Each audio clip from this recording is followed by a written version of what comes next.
Super టేస్టీగా tomato పచ్చడి ఎండతో పని లేకుండా 6 నెలలు నిలువ ఉండే టమాటా పచ్చడి చూపిస్తానండి ఈ వీడియోలో. అందరికీ నమస్కారం అండి. ఇప్పుడు ఎక్కడ చూసినా టమాటాలే కనిపిస్తున్నాయి కదా! టమాటాలు చాలా రేట్ అయితే తగ్గిపోయాయి. ఈ టైంలోనే మనం టమాటా పచ్చడి పట్టుకొని స్టోర్ అయితే చేసుకోవాలండి.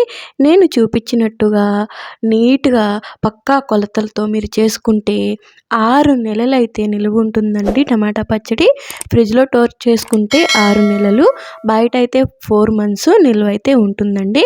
దానికోసం నేను 1 కిలో టమాటాలైతే తీసుకున్నానండి. ఫ్రెష్‌గా ఉండే టమాటాలైతే తీసుకోండి. 1 కిలో శుభ్రంగా కడుక్కొని, తడి అనేది లేకుండా తుడుచుకొని, ఇట్లా ముక్కలుగా అయితే కట్ చేసేసుకోవాలి మనం. ఇట్లా నేను వీడియోలో చూపించినట్టుగా కటింగ్ చేసి పెట్టుకోవాలి. ఇప్పుడు ఒక ప్యాన్ తీసుకొని, అందులో ఆయిల్ వేయాల్సిన పనేం లేదండి. మనం కట్ చేసుకున్న టమాటో ముక్కలన్నీ వేసేయాలండి. 1 కేజీ టమాటాలకి 100 గ్రాములు చింతపండండి. గింజలు అన్నీ తీసేసి శుభ్రంగా చేసుకొని 100 గ్రాములు చింతపండు అయితే యాడ్ చేయాలి. చింతపండు కూడా టమాటోస్తో పాటే వేసేసి ఉడికించుకోవాలి. 2 మీడియం ఫ్లేమ్లో పెట్టుకొని అయితే ఉడికించుకోండి. వాటర్ వేయాల్సిన పని ఏమి లేదండి. టమాటోస్లోనే వాటర్ అయితే వచ్చేస్తుంది, చూస్తున్నారు కదా. నేనేమి వాటర్ వేయలేదు. టమాటోస్లో వాటర్ ఉంటుంది కదా, ఆ వాటర్ మొత్తం ఇంకిపోయే వరకు ఉడికించుకోవాలి. ఇప్పుడు కొంచెం పసుపు అయితే వేసుకోవాలి. వేసుకొని మీడియం ఫ్లేమ్లోనే పెట్టుకొని నిదానంగా ఫ్రై చేసుకోవాలండి. వాటర్ అంతా ఇంకిపోయేలాగా చూడండి. ఇట్లా కలుపుకుంటూ మీడియం ఫ్లేమ్లో ఉంచుకొని వాటర్ మొత్తం ఇంకిపోయేలాగా మనం ఉడికించుకోవాలి. వీడియోలో చూస్తున్నారు కదా, అట్లాగా పర్ఫెక్ట్గా చేసుకుంటే కొలతలతో, పక్కా కొలతలతో చట్నీ అయితే చాలా టేస్టీగా బాగుంటుందండి. చూస్తున్నారు కదా, వాటర్ మొత్తం ఇంకిపోయింది. ఈ స్టేజ్లో మనం స్టవ్ అయితే ఆఫ్ చేసేసుకోవాలి. ఇప్పుడు వాటర్ అయితే ఏం లేదు, చూసారా, బాగా ఉడికిపోయినాయి టమాటాస్ కూడా. ఇప్పుడు స్టవ్ ఆఫ్ చేసుకొని అది చల్లారడానికి పక్కనైతే పెట్టుకోవాలి.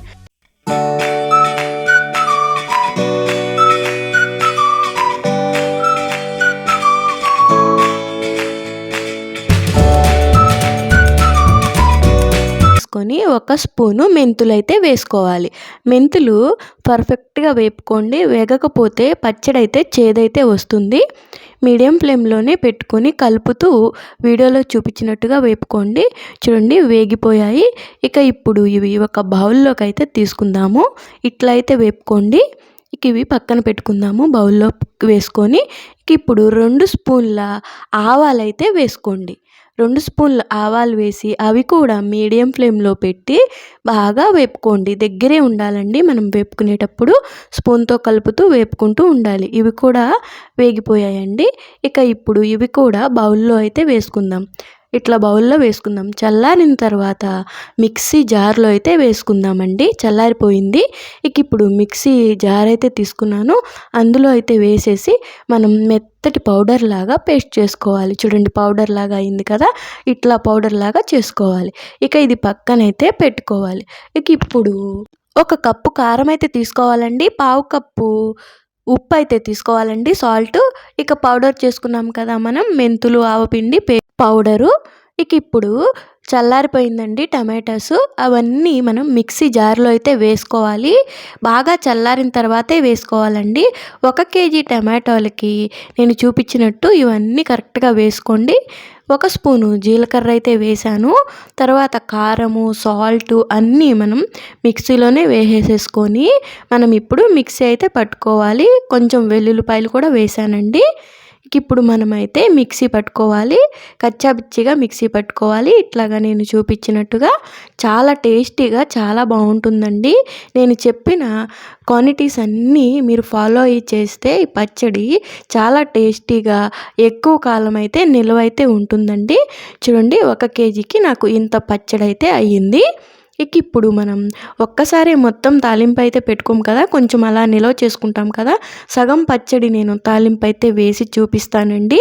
ఇంకొక ప్యాన్ తీసుకొని అందులోకి కొంచెం ఆయిల్ ఎక్కువే పడుతుందండి.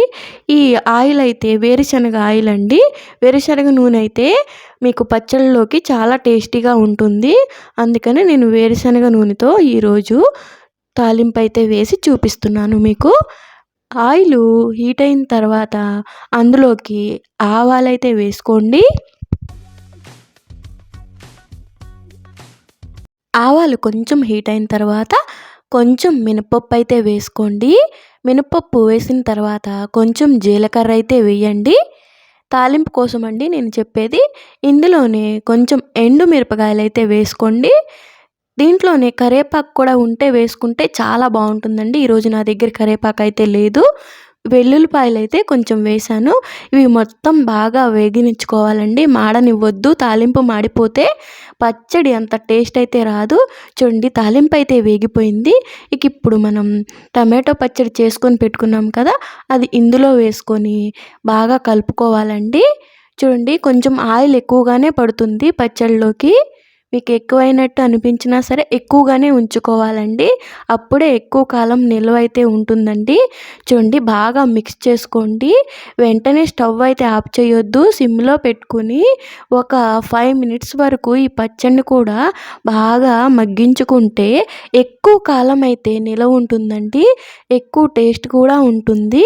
చాలా బాగుంటుందండి. అన్నంలోకి కానీ మనకి అట్టుల్లోకి కానీ ఇడ్లీల్లోకి కానీ చాలా బాగుంటుందండి. చూడండి ఇట్లా బాగా కలుపుకుంటూ కొంచెం సేపు పచ్చడిని కూడా పచ్చిదనం అంతా పోయే వరకు మనం ఇట్లాగా మగ్గించుకోవాలి. అప్పుడే చాలా బాగుంటుంది. బాగా కలుపుకోండి. వెంటనే స్టవ్ అయితే ఆఫ్ చేయొద్దు. చూడండి ఇట్లాగైతే బాగా కలుపుకొని ఇక ఇప్పుడు స్టవ్ అయితే ఆఫ్ చేసుకోవాలి. చూస్తున్నారు కదా ఫ్రెండ్స్, ఎమ్మీగా చట్నీ అయితే రెడీ అయిపోయిందండి. టమాటో పచ్చడి. అది కూడా చాలా సింపుల్గా ఎండతో పని లేకుండా మనం ఇంట్లోనే ఈజీగా 10 నిమిషాల్లోనే చేసేసుకోవచ్చండి. చాలా చాలా టేస్టీగా ఉంటుంది ఈ పచ్చడి అయితే. మీరు కూడా ఒక్కసారి ట్రై చేసి చూడండి. చూడండి చాలా బాగుంది కదా, Emmy and tasty tomato chutney it's ready. Friends మీకు నచ్చిందా? మరి ఇంకెందుకు ఆలస్యం, మీరు కూడా ట్రై చేయండి. మీకు ఎలా వచ్చింది అనేది నాకు కామెంట్ రూపంలో చెప్పండి. టమాటాలు ఇప్పుడైతే చాలా తక్కువ రేటు ఉన్నాయి కాబట్టి ఇప్పుడే టమాటో పచ్చడి పట్టుకుని మనం స్టోర్ అయితే చేసుకోవాలి. మీకు ఈ వీడియో నచ్చితే లైక్ చేయండి, షేర్ చేయండి, కామెంట్ చేయండి ఫ్రెండ్స్. ఇలాంటి మరిన్ని వీడియోస్ కోసం నాకైతే సపోర్ట్ చేయండి. ఎమ్మీ టమాటో చట్నీ చాలా బాగుంది కదా, మీకు నచ్చిందా? నచ్చితే నా వీడియోని ఒక లైక్ చేసి నాకు సపోర్ట్ చేయండి. థ్యాంక్ యూ ఫర్ వాచింగ్ అండి. Bye bye.